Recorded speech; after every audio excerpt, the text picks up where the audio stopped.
अस्सलामुअलैकुम। सितारों के सफ़र पर खुश आमदीद। आसमान के मनाजिर हमेशा इंसान के लिए हैरानकुन और पुरस्रार रहे हैं। इसी तरह एक मंज़र 7 सितंबर 2025 पाकिस्तान टाइम के मुताबिक रात को 10:30 बजे यानी इंडिया के 11 बजे के करीब चांद ग्रहण लगेगा।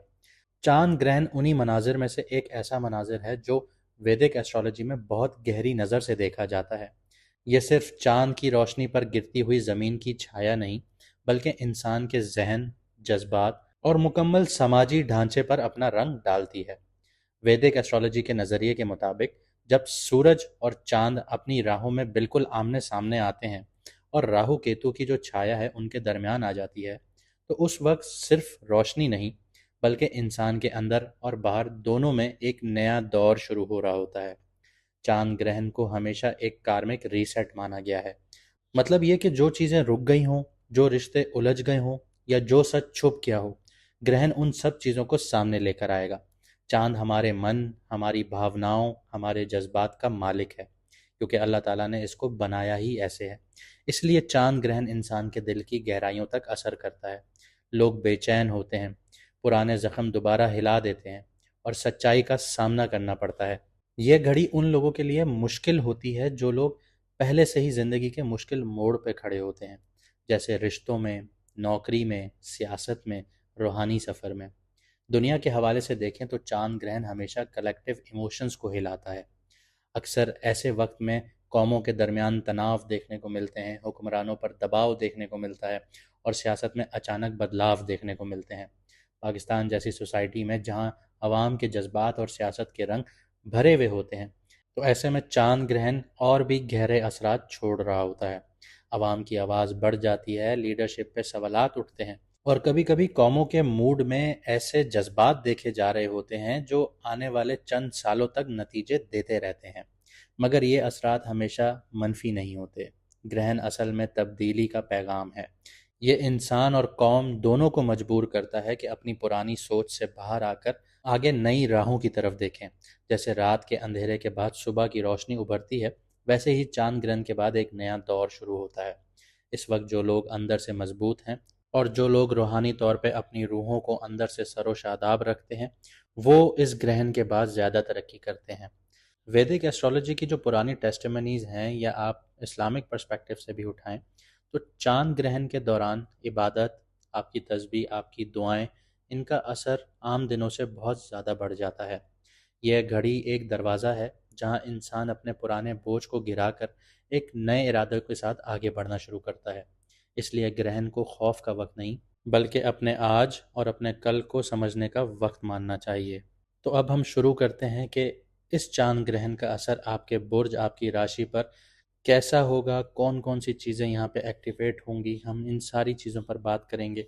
लेकिन अगर आपको आपका मून साइन नहीं पता, क्योंकि हमारी सारी वीडियोस मून साइन से होती हैं और मून साइन ही आपके ऊपर रूल करता है। आपके ऊपर सन साइन कभी भी रूल नहीं करता, आपके ऊपर मून साइन रूल करता है। आप वैदिक एस्ट्रोलॉजी को उठा के देख लें, आप किसी भी एस्ट्रोलॉजर से पूछ के देख लें, वो आपको यही कहेगा कि आपके ऊपर मून साइन रूल कर रहा होता है, जो आपसे सच बोलना चाहेगा, वरना झूठ तो काफ़ी लोग बोल लेते हैं। तो अगर आपको आपका मून साइन नहीं पता, तो आप कमेंट सेक्शन में अपनी ओरिजिनल डेट ऑफ बर्थ लिखें। अगर आपको टाइम कंफर्म है तो टाइम भी लिख दीजिए। अगर टाइम का अंदाज़ा नहीं है तो सुबह, दोपहर, शाम, रात, इस तरह करके भी आप लिख सकते हैं। आपको आपका मून साइन बता दिया जाएगा। इसके अलावा अगर आपकी ज़िंदगी में मुश्किलात चल रही हैं, चाहे करियर को लेके, शादीशुदा ज़िंदगी को लेके, या शादी नहीं हो रही, या आपके घर के मामलात हैं, किसी भी हवाले से, प्रमोशंस, आपकी पोस्टिंग्स, जो भी मसले हैं आप लोगों के, आप लोग स्क्रीन पे दिया गया नंबर, उस पर व्हाट्सएप पर मैसेज करके अपॉइंटमेंट बुक करवा सकते हैं। आइए आपकी राशि के बारे में बात करते हैं। बात करते हैं जेमिनी मून साइन वालों की, यानी कि मिथुन राशि, यानी कि बुर्ज जूजा वालों की। चांद ग्रहण जो आपके घरों के एक्सेस को एक्टिवेट कर रहा है, वो आपका 9th हाउस है और आपका 3rd हाउस है। यानी जेमिनी वालों के लिए जो ग्रहण का असर होगा वो 9th हाउस यानी किस्मत, आपकी हायर नॉलेज, आपके ट्रैवल, आपके फादर, टीचर, गुरु का घर, और तीसरा घर यानी आपकी हिम्मत, आपकी कम्युनिकेशन, आपके बहन भाई और आपकी प्लानिंग का घर, ये दोनों एक्सेस यहाँ पे एक्टिवेट होंगे। 9th हाउस की बात करूँ तो यहाँ पे चांद और राहु दोनों एक साथ हैं। बर्थ चार्ट कुंडली या जायचे का जो नाइन्थ हाउस होता है वो बहुत अहम घर होता है। उसकी वजह यह है कि ये आपकी किस्मत का घर है, ये आपकी हायर नॉलेज का घर है, ये आपके मज़हब रिलीजन का घर है, साथ ही साथ ये आपके फादर का घर है, आपके मेंटोर्स का घर है। अगर आपकी ज़िंदगी में आपको गलत मेंटोर मिलता है या आपका गलत टीचर होता है जो आप जिसको खुद को रास्ता नहीं पता होता वो आपको क्या रास्ता दिखाए, तो यहाँ पे इंसान भटक सकता है। अगर आपकी किस्मत सही नहीं है, आपके साथ नहीं है, तो आप ज़िंदगी में जितनी मेहनत कर लें तो आपकी किस्मत ही साथ नहीं दे रही। नाइन्थ हाउस है। अगर आपके फादर के साथ आपके ताल्लुकात अच्छे नहीं हैं, उन्होंने आपको ज़िंदगी भर सपोर्ट नहीं किया, तो आप कहाँ जाएंगे? कहीं नहीं जा पाएंगे। आपकी हायर नॉलेज का घर है। अगर आपकी हायर नॉलेज अच्छी नहीं है, मतलब एक तो आपकी नॉलेज है मैट्रिक तक, लेकिन उसके अलावा जो आपके पास इल्म है या आपकी नॉलेज है वो आपके पास अच्छी नहीं है, तो आप ज़िंदगी में कहाँ जा पाएंगे? तो ये सारी चीज़ें नाइन्थ हाउस में है।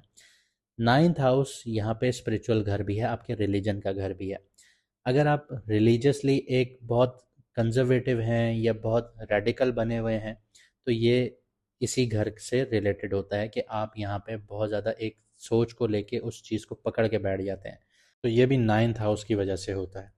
लेकिन जेमिनी वालों के लिए जो ग्रहण है, एक ऐसा वक्त है जहाँ आपकी सोच और आपका अकीदा हिल सकता है, आपका रिलीजियस पॉइंट ऑफ व्यू हिल सकता है, अनकन्वेंशनल सोच आ सकती है, नए आइडियाज़ आ सकते हैं, आप नए तरीक़ों से सोचना शुरू करेंगे, पुरानी बातों पर सवाल करना शुरू करेंगे। लेकिन कन्फ्यूजन भी यहाँ पे बढ़ सकती है अगर आपको सही मेंटोर या सही डायरेक्शन नहीं मिली, जहाँ सच और झूठ मिक्स हो जाता है। इसके अलावा फॉरेन ट्रैवल या हायर एजुकेशन से रिलेटेड कोई बदलाव आ सकता है ज़िंदगी में, कोई लीगल मैटर भी सामने आ सकता है, तो ख्याल रखिएगा। थर्ड हाउस की बात करूं, जो दूसरा एक्सिस एक्टिवेट होता है, वहाँ पे सन बैठा है, केतु बैठा है, मरकरी बैठा है, जो कि आपकी कम्युनिकेशन का घर है, ये आपकी बहादुरी का घर है, ये आपके इखलाक का घर है, और ये आपके बहन भाइयों का घर है। सन यहाँ नॉर्मली बहुत ज़्यादा हिम्मत देता है, लेकिन केतु के साथ होने की वजह से उलझन और दूरियां पैदा हो सकती हैं यहाँ पे। क्योंकि अगर मैं आपको सन और केतु की एक मिसाल दूं तो ये सोचिए कि आप एक जंगल में खड़े हैं, अंधेरा है, गुप्त अंधेरा है, सर्दियों का मौसम है, और आपके हाथ में एक टॉर्च है। जैसे ही आप वो टॉर्च ऑन करते हैं, उसकी एक पावर तो निकलती है, एक रोशनी तो निकलती है, लेकिन सामने एक धुंधला सा माहौल है, आपको धुंध के पार नज़र नहीं आ रहा। सेम यही बात है कि केतु जो है वो एक धुआं है, और सन जो है वो एक रोशनी है, जो आप डाल तो रहे हैं लेकिन आपको आगे नज़र नहीं आ रहा। तो इसी वजह से आपके अंदर उलझन और दूरियां पैदा होंगी। भाई बहनों या कज़न्स के साथ मिसअंडरस्टैंडिंग्स के चांसेस बढ़ेंगे। ख़ास तौर पर कम्युनिकेशन में गलत फहमियाँ पैदा होंगी। अपने आइडियाज़ और अपने प्लान्स को लोगों तक समझाने में मुश्किल महसूस होगी आप लोगों को। लेकिन घबराने की बात नहीं है। यही वक्त आपके अंदर लिखने, बोलने और क्रिएटिव एक्सप्रेशंस की न्यू एनर्जीज आपके अंदर जगाएगा। जो लोग राइटिंग, जर्नलिज्म, टीचिंग या कम्युनिकेशन फील्ड्स में हैं, उनके लिए ये वक्त एक हिडन ब्लेसिंग वाला बन सकता है, लेकिन अगर प्रैक्टिस रखेंगे तो, वरना नहीं।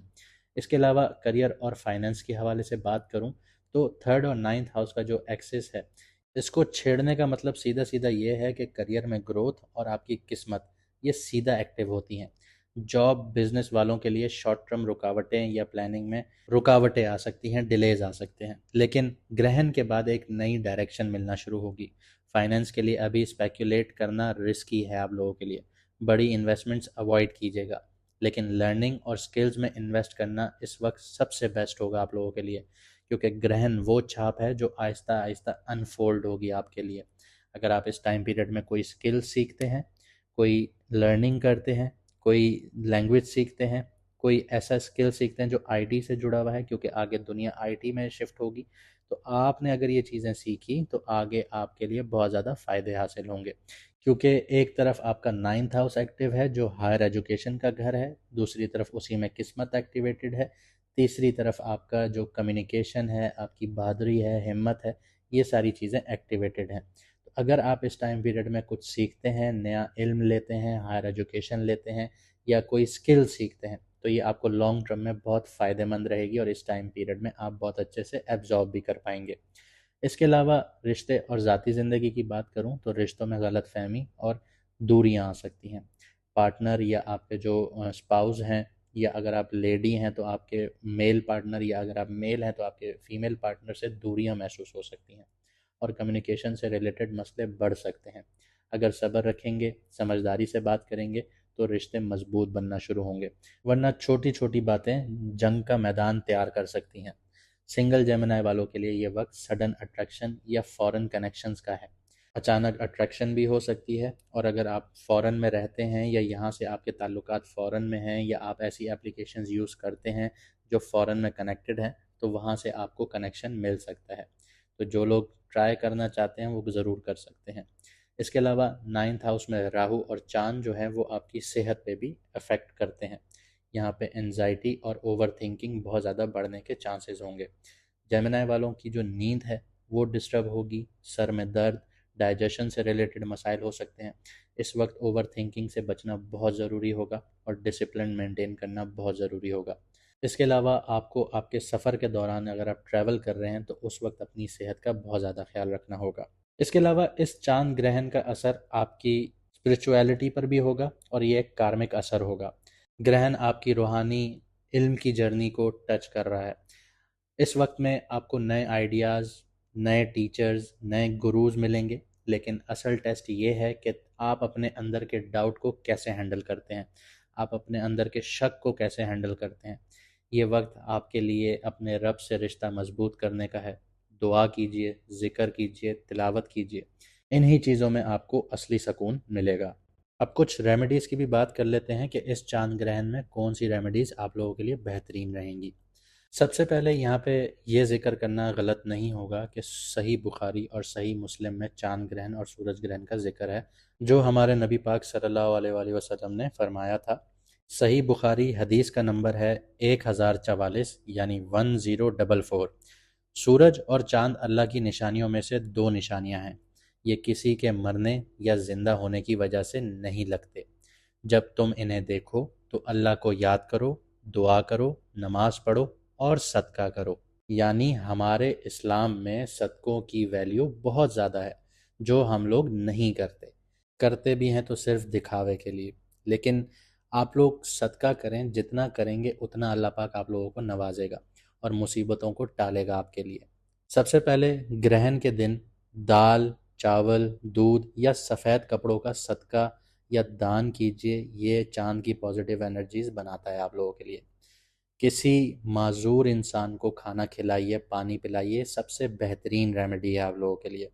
इसके अलावा कुरान पाक की तिलावत कीजिए ग्रहण के वक्त और ग्रहण के बाद। सूरह यासीन, सूरह रहमान और सूरह कमर, इनका पढ़ना बहुत असरदार होता है। सूरह कमर चांद से डायरेक्टली रिलेटेड है और इंसान के दिल को तसल्ली देती है। अस्तगफार का जिक्र रखिए। ग्रहण का असल असर जज्बात और जहन पर होता है। इस वक्त अस्तगफार और ला इलाहा इल्ला अंता सुब्हानका इन्नी कुन्तु मिनज़ ज़ालिमीन, दुआए यूनुस का जिक्र कीजिए, बार बार पढ़िए। ये आपकी उलझनों को ख़त्म करेगा। इसके अलावा ज़िक्र के लिए ख़ास तौर पर सुबहान अल्लाहि व बिहम्दिही सुबहान अल्लाहिल अज़ीम, इसको पढ़ते रहिए। ये वो दो कलिमात हैं जिनका वज़न क़यामत वाले दिन तराजू में सबसे भारी होगा। इसके अलावा अपनी सेल्फ़ केयर कीजिए, डिसिप्लिन रखिए। ग्रहण के दौरान अपने जज्बात को कंट्रोल कीजिए, गुस्सा और बहस से बचिए। मेडिटेशन कीजिए, सिर्फ चुपचाप वज़ू करके बैठ जाइए, आंखें बंद कीजिए, गहरी गहरी सांसें लीजिए। ये दिल और दिमाग दोनों को हल्का करेगा। जो जो चीज़ें मैंने आपको आपके घर से रिलेटेड बताई, उन सारी चीज़ों के मामलात में आप लोगों ने सब्र रखना होगा। ग्रहण हमेशा एक पॉज का बटन होता है। अल्लाह इंसान को रोकता है, सोचने की सलाहियत देता है और अपनी रूहानी असलियत के करीब आने का मौका देता है। आसमान के रंग बदलते हैं ताकि इंसान समझ ले कि ज़िंदगी के रंग भी हर वक्त एक जैसे नहीं होते। इस वक्त सब्र, दुआ और अल्लाह की रहमत पर यकीन सबसे बड़ा हथियार है आप लोगों के लिए। जो लोग अपने अमाल और नीयत को साफ़ रखेंगे, उनके लिए ये ग्रहण एक नई शुरुआत बनेगा, और जो लोग अपने जज्बात और नफ्स की ग़ुलामियों में फंसे रहेंगे, उनके लिए ये वक्त कन्फ्यूजन, परेशानियों से भरा रहेगा। उम्मीद करता हूँ आपको वीडियो पसंद आई होगी। लाइक, शेयर, सब्सक्राइब ज़रूर कीजिएगा। इससे मैडम एस्ट्रोलॉजर एन बख्श और हमारी हौसला अफजाई होती है, और इसी के चलते मैडम एस्ट्रोलॉजर एन बख्श और ज़्यादा मेहनत करती हैं कि आपकी ज़िंदगियों को बेहतर बनाया जा सके। मुझे दीजिए इजाज़त, मिलते हैं अगली वीडियो में सितारों के सफ़र पर।